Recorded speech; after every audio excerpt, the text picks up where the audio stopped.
There's been a great trend from the world of esports that has consumed the internet, and that is the spread of the tier list. Thanks to the handy website Tier Maker, any pleb who can download some JPEGs from Google image search is capable of producing their very own tier list for ranking just about anything. You got fast food tier lists, Disney tier lists, politician tier lists. Everything under the sun can be ranked and categorized into different tiers. But amidst this frenzy of lazy and easily digestible content, I think there's one tier list that everyone has overlooked that seems strikingly obvious. One tier that I'm amazed I haven't seen anyone put out yet, and that is the Cinematic Universe tier list. Gone are the days of franchises or transmedia. Now the biggest cash cow is the Cinematic Universe, a cohesive interlocking super franchise formed from smaller parts that create a cohesive super brand, where even minor heroes like Ant-Man can have their stock significantly raised up to the level of a champ just by having him appear in a movie like Civil War. And after the success of Marvel in recreating the interlocking storytelling seen in big crossover comic events, has worked like gangbusters for the cinema, with every other studio chasing the Marvel dragon with different results. But now I think it's time I provided you with the definitive Cinematic Universe tier list for the modern era. Where do all these Cinematic Universe rank on the scale of S to F tier? Well, come along on a journey as we dive into making the most comprehensive Cinematic Universe tier list that the world has ever seen. You gotta love to be gone back yet. Love is a 10, I don't you grab it. So for those of you not familiar with the idea of the tier list, basically in the realm of competitive esports, people love ranking the competitive viability of different characters in games in terms of which is the most versatile and used by the most people. Obviously, the tier format is something that can be applied to just about anything. So here we have our tier list, and to start things off, we're not going to beat around the bush. Obviously, the Marvel Cinematic Universe is taking the top spot.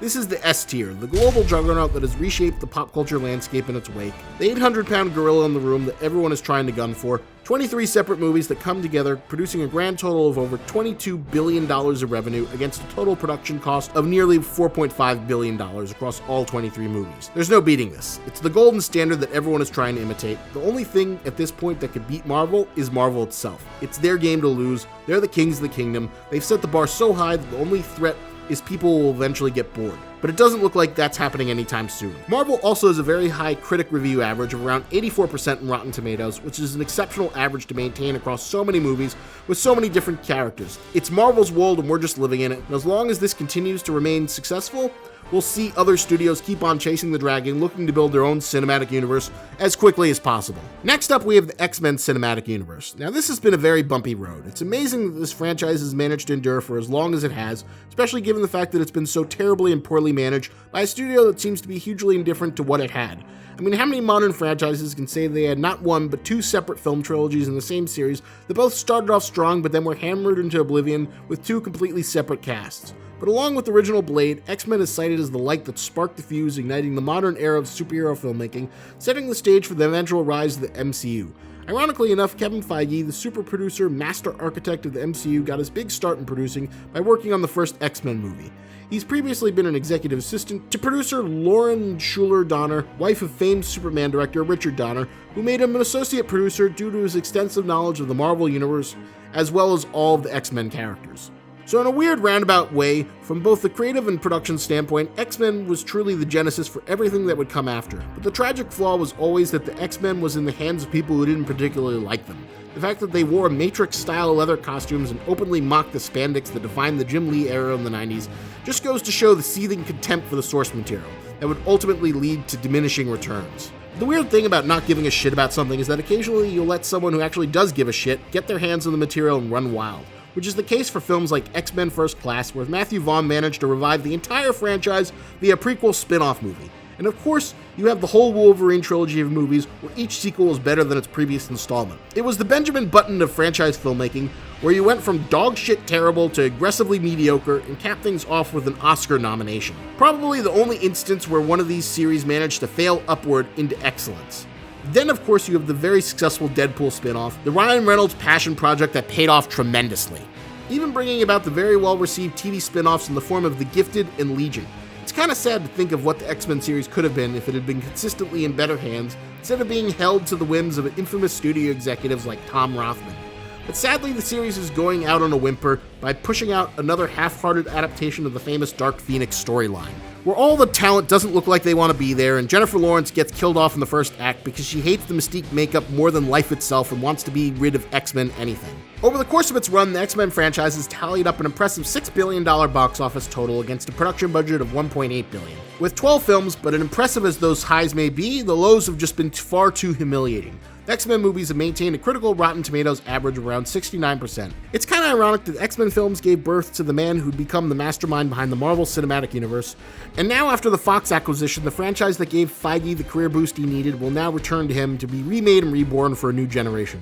Because of the overall neglect and poor stewardship, because it always feels like the X-Men were never given the same love and care as Iron Man, Thor, Captain America, they're going into the C tier. And while we're still in superhero land, it's time to go over to the direct competitor to the MCU, the DC Extended Universe. Now, to put it gently, this has largely been a complete clusterfuck from the get-go. I've talked at length about the DCEU in my most successful videos so far on this channel, so I'm not going to reiterate all those points again, but you know all the reasons it's struggled so much. But despite having Bro Snyder try and make the grown-up big boy superhero films that weren't filled with all those fun jokes and characters people actually enjoy, unlike those baby Marvel movies, the DCEU has mostly been a series of diminishing returns. But if nothing else, the fact that these movies have constantly been course-correcting while clumsy and financially inefficient has helped steer things away from complete collapse. The shared universe is dead, and now these movies are going to be singular entities, and the success of Aquaman has shown that if you take a Marvel movie and pump it up with enough steroids, you can make almost anything work. So it feels like the DCEU has finally found at least more stable footing after dropping the whole shared universe conceit, but despite all the reshoots and retoolings, despite Super Bro Zack Snyder doing his hardest to crash the metaphorical ship into the proverbial sharp edges of an iceberg made out of grim and grittiness, the DCEU has still managed to amass $5.2 million across 7 movies, although with a combined production cost of $1.3 billion, the bruises are still very evident. And the critical score is even worse, with an average of about 57% on Rotten Tomatoes. That puts the DCEU easily on the C tier. And if it wasn't for the commercial success of Aquaman or the critical success of Shazam, it'd be easy to say that this entire thing is dead in the water. But the times are changing, and there is hope that things are slowly moving into a more positive direction. They've made a lot of mistakes, but once you have a film that passes into the billion-dollar threshold, there's always a way to make it work. But the only time will tell if Warner Brothers has the humility to learn from the harsh lessons of the past. So let's move away from the superhero cinematic universes and focus on the failed Dark Universe initiative from Universal. Now you might be wondering, wasn't the Dark Universe just that stupid Mummy movie reboot with Tom Cruise? That doesn't count, right? Cinematic universes have to have at least 2 movies. Well, let's not forget that technically the Dracula origin movie, Dracula Untold from 2014, was supposed to be the start of it, but because the movie was a disappointment, the Tom Cruise Mummy movie became the new official-unofficial starting point, and Universal even went as far as casting and distributing a promotional photo featuring the cast of their Dark Universe, an attempt to create a cinematic universe using their old horror icons to serve as a sort of anti-hero Justice League, with several films being linked by a SHIELD-like task force called Prodigium that was supposed to be the connecting thread tying everything together, but this was something that nobody asked for. This was a thread that we see again and again, and I don't get why people think secret organizations are the key to making cinematic universes work, but even the power of Tom Cruise's running wasn't enough to make people care about the Mummy. This was always going to be dead on arrival. The biggest legacy that the Mummy will have will always be the infamous IMAX trailer that was released with several pieces of sound missing.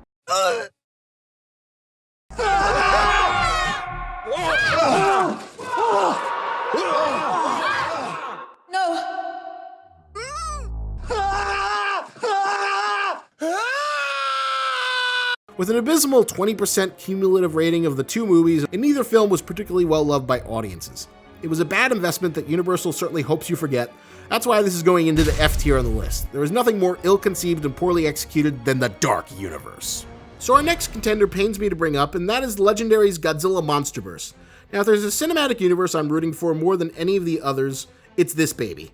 I want a good Godzilla universe more than anything else, and I have to say, in terms of portraying Godzilla and the various other monsters, I'd say we've gotten some great stuff. The biggest problem is that nobody seems to know what to do with the human characters. In both Godzilla and Godzilla King of the Monsters, we get overly convoluted plots that feature a murderer's row of your favorite premium cable stars. We got Walter White from Breaking Bad, Tywin Lannister, Norma Bates, Eleven, and even Pied Piper CEO Richard Hendricks, all portraying characters with traits that are kind of similar to the ones you love from their respective TV series, but these storylines are all poorly written and frankly very boring. Which is a shame because in Godzilla King of the Monsters, every non-human scene is a masterpiece. A gorgeously composed piece of art where every frame seems like it's designed to be something you'd want to print out and hang on your wall.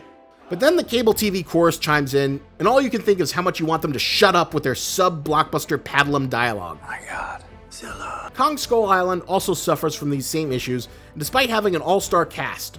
Ultimately, these are movies that audiences kind of enjoy, but mostly just register them as lazy Sunday fodder to watch on FX, which is not the kind of thing that really gets people excited. Across the 3 films so far, the entire cinematic universe has grossed $1.4 billion on a production budget of around $515 million, so not a great return on investment. Overall, this universe has earned a 63% on Rotten Tomatoes, so the critical response has largely been as lukewarm as the box office. Supposedly, Kong vs. Godzilla is already being filmed, but the less than enthusiastic response to Godzilla King of the Monsters that we might never have that film see the light of day, and it seems a tepid box office has done what even the Oxygen Destroyer couldn't. It killed Godzilla. The Monsterverse goes into the D tier of our cinematic universe chart. Sorry, G-Man, we all know you tried your best. For our next cinematic universe, we're going back to Hogwarts. Yes, it's the Harry Potter cinematic universe, or better yet, as it's known as, the Wizarding World.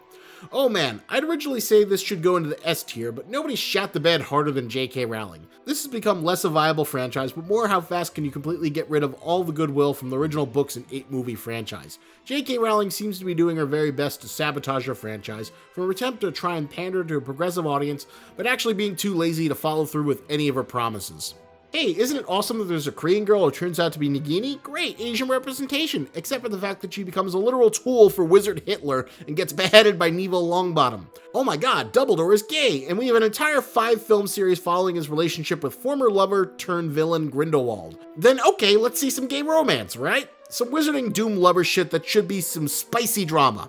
Let's see them kiss or give them a flashback sequence showing their romance. No dice, because I guess JK just loves that Chinese box office money far too much to actually follow through on her promises of Harry Potter being the progressively inclusive story she likes to pretend it is. The Fantastic Beasts series just seems dedicated towards sapping away anyone's affection from the franchise, and after the crimes of Grindelwald seem dedicated towards trying the patience of every filmgoer, it feels like the Wizarding World is running on borrowed time before the main cast can age up to do a Cursed Child adaptation that'll stretch out into its own film trilogy. But I'd be very surprised if this can actually sputter its way towards the intended 5-film series. Nobody likes the story or has any affection for Newt Scribmanger, and the entire point just seems to provide an overly convoluted Wizardpedia info about the stuff you do like Dumbledore. Harry Potter overall has been very lucrative, with 10 films earning over $9 billion on a $1.5 billion budget. But the Fantastic Beasts films already has a $200 million decrease from film to film, indulging in all of the worst tendencies of JK storytelling, and I feel any subsequent films will just force the Potter fandom to reassess their love of the original movie series. The Harry Potter films have largely a good score, but the Fantastic Beasts movies have around a 55% on Rotten Tomatoes, but I guess that's what you get when you make an entire franchise called Fantastic Beasts that isn't really about Fantastic Beasts. That's why we're putting this into the D tier of our cinematic universe tier list. Next, we go to the galaxy far, far away. It's Star Wars time. Now, Star Wars is in an interesting place. It's been brought back from the dead by Disney, but in the scant 4 years since its return, they've managed to run it into the ground and stave off any of the goodwill that had previously been built up. Originally, the plan was to turn Star Wars into a similar content brand factory as Marvel or Pixar, where we get one Star Wars film a year and it would alternate between either a self-contained spin-off movie and a main series entry. And for a limited time, we got that with The Force Awakens in 2015, followed by Rogue One in 2016, and Last Jedi in 2017, and each of these films earned a respectable billion-dollar box office. But in The Last Jedi was where things started to turn. I've talked about it before, and a billion other people have talked about it as well in terms of what went wrong, but it's here where we saw that Kathleen Kennedy wasn't serving as the Kevin Feige role in terms of shepherding this franchise. There wasn't a cohesive game plan for the new trilogy, and the backlash was immense. It hit hardest when a few months following The Last Jedi saw the release of the Han Solo movie, which was the first Star Wars movie to objectively bomb. And now, even though there's been a bit of a break, there seems to be little to no excitement for The Rise of the Skywalker, a film that's billing itself as the closing chapter for the 9-film Star Wars saga. I can't comment too much on this, but it feels like this movie's trying to be what The Last Jedi needed to be. A rousing adventure where all our new cast members would hang around together and go on a quest to solidify why they're worth taking the torch from the previous cast. But that's coming at the end of this film cycle, and the fandom just doesn't seem to care. Take this into consideration. Marvel's pumping out 3 goddamn films a year, and people still aren't sick of them. And all it took was 4 movies across 4 years before Star Wars imploded. There are supposedly 2 new film trilogies on the horizon from Rian Johnson and the 2 showrunners from Game of Thrones, but for obvious reasons, those series don't have a great amount of excitement, even if they manage to make it to theaters. And it's been stated that after The Rise of the Skywalker, Star Wars is going on a bit of a hiatus. Who knows, maybe The Mandalorian will come and save the day when it debuts on Disney+, but with even the Galaxy's Edge theme park having supposedly record low attendance, it's not looking very good for the galaxy far, far away. The situation isn't unsalvageable, but Lucasfilms is going to need to do some soul-searching and figure out a way to return to the series' pulp roots without constantly pandering towards the blue checkmark crowd on Twitter. There aren't enough of them to buy the legions of unsold Rose Tico and Admiral Haldo action figures that litter toy sections of Walmart and Target across the country.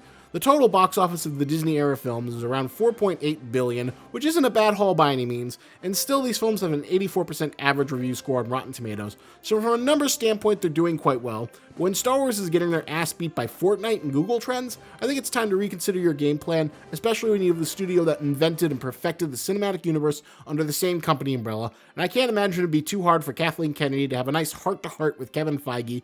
On a surface level, everything's doing great, but the fact that we have Star Wars fatigue when it's so fresh into its new life cycle means that this is going into the C tier of our cinematic universe list. Sorry, the Force is not with you, at least not yet. Next up, we have the Conjuring Cinematic Universe. Now, in terms of pure profit, this is easily one of the most successful horror franchises or even movie franchises running today.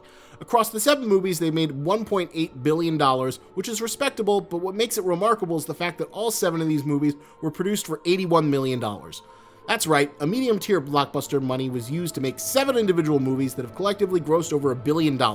Even if the critical consensus is a less than stellar 55% review average on Rotten Tomatoes, they still manage to do bank and people seem to enjoy them. In judging how I categorize my tier, several factors go in. I judge the financial factor of how much money they made, I judge the critical factor in terms of review scores, and I also judge the cultural factor. What is the discussion of the franchise? Are people excited about it?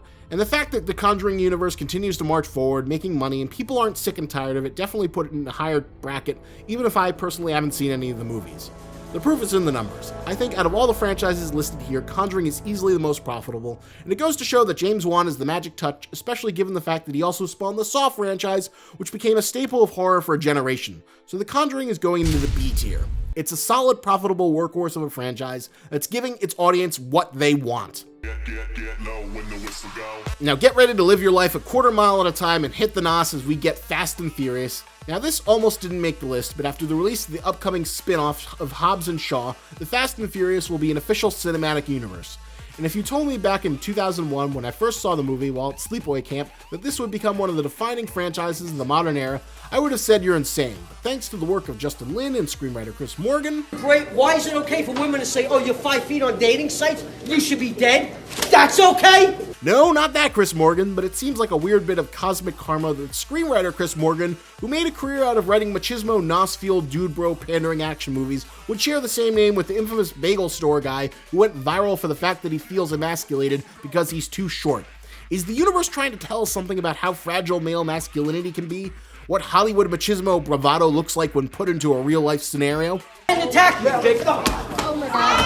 Oh my god.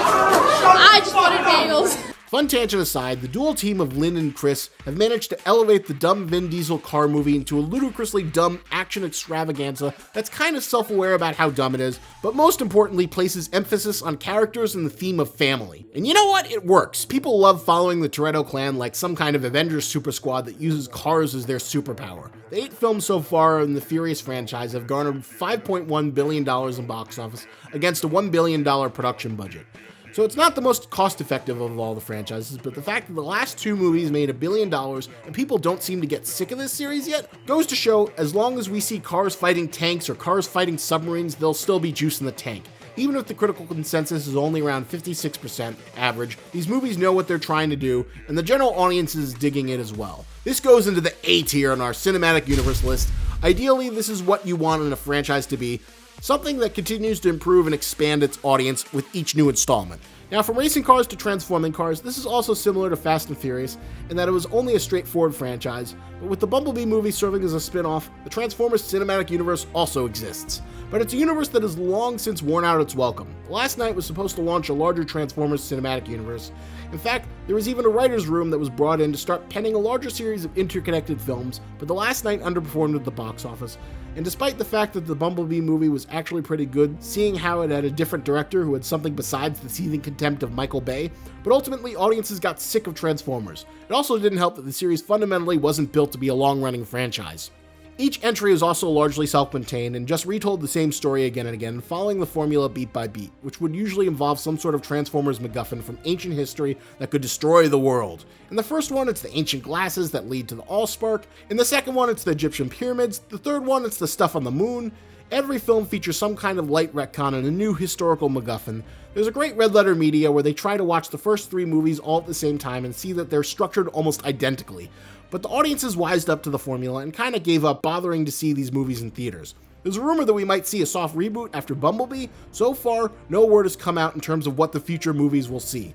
There were rumors of a larger Hasbro cinematic universe that would see movies based around the G.I. Joe, Mask, Micronauts, ROM, and Visionaries, but I've heard rumors that Energon was going to be the connecting factor that would link them all, but this plan looks to be dead in the water. The Transformers made money, so it'll return one way or another. The total box office of all the Transformer movies has been around $4.8 billion, with a production cost of a little over $1 billion, so there's definitely a bit of franchise fatigue.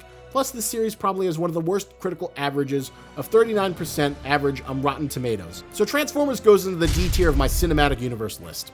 Now we have the undisputed animated juggernaut, and I'm not just talking about Pixar. It's the Despicable Me cinematic universe with the main series of films of Despicable Me along with the Minions spin-off, and in terms of sheer profitability, this is a close second to the Conjuring universe. This is the crown jewel of animation studio Illumination and power producer Chris Meledandri. Now, I'm not a huge fan of the work of Illumination. I don't think their movies are that great, but I am impressed with how they're a well-refined product that always manages to come under $80 million. No matter what the movie is, it's always in the $70 to $80 million range. In a world where most big-budgeted animated movies usually tend to have budgets in the bloated $150 to $200 million range, the fact that Illumination manages to keep their prices down but still keeps audience happy is a near wonder. And those damn Minions are still going strong. You still see them cropping up on Facebook and Twitter. They just refuse to die. They're scientifically designed to be memeable and won't go away. I know I'm going to get a lot of flack in the comments for this, but remember, I'm tiering these cinematic universes not on cultural preference, but rather what I think is the larger cultural perception of these franchises, and how viable they've been in the past and the future. And given the fact that the Despicable Me films has made a $3.7 billion on 4 movies on a paltry $294 million investment, this is probably one of the greatest cash machines in cinema right now. It's no wonder that Chris Meledandri currently has the reins to develop the Mario movie, as well as the rebooting Shrek and Puss in Boots. He can't beat the Minions, so this is going to the A tier of the list. People love it, it makes money, the market isn't oversaturated, they're not pumping them out so quickly that people get sick of them. They only have a 67% average on Rotten Tomatoes, but this is something that can go on forever. It'll never be the classic entertainment like the best films of Pixar, but it's the disposable Domino's pizza that you have between a good meal. Satisfying, but ultimately kind of forgettable. Rounding out our cinematic queue, we have the Sony not Spider-Man cinematic universe, because everyone wants a superhero universe, but no one wants it as badly as Sony, who've bungled Spider-Man for years and years, and now with the hit of Venom, they're going full flight ahead with the not Spider-Man cinematic universe with such beloved characters as Morbius the Living Vampire and Black Cat and Silver Sable movies, plus the Night Watch movie that may or may not be helmed by Spike Lee. But we haven't heard anything about that in a while, and I think this is Sony learning all the wrong lessons from Marvel, but instead of building upon the success of the Spider-Man Home trilogy, they're basically squandering it all on characters no one really cares about. It's a disaster in the making. They're very, very lucky that for some reason people seem to enjoy Tom Hardy doing blue-collar cosplay as a guy who jumps into a tank of lobsters to eat them. But this is not a foundation to build a franchise, and I fear for what they have in mind for Tom Holland after the Marvel Spider-Man deal is done. When the Morbius the Living Vampire movie tanks, we'll see this house of cards crumble, except for Venom. They'll keep milking that symbiote till it's dry. This goes into the F tier of the cinematic universes. So that's all the cinematic universes, or at least most of the modern currently running ones. Let me know what you think. Do you agree with my rankings? What are the tiers? I included a link to my chart in the description below, so go check it out and post your own tier lists in the comments below. Let's see how they stack up to mine. Thanks for watching, and remember, lobsters and tennis, but don't you grab it.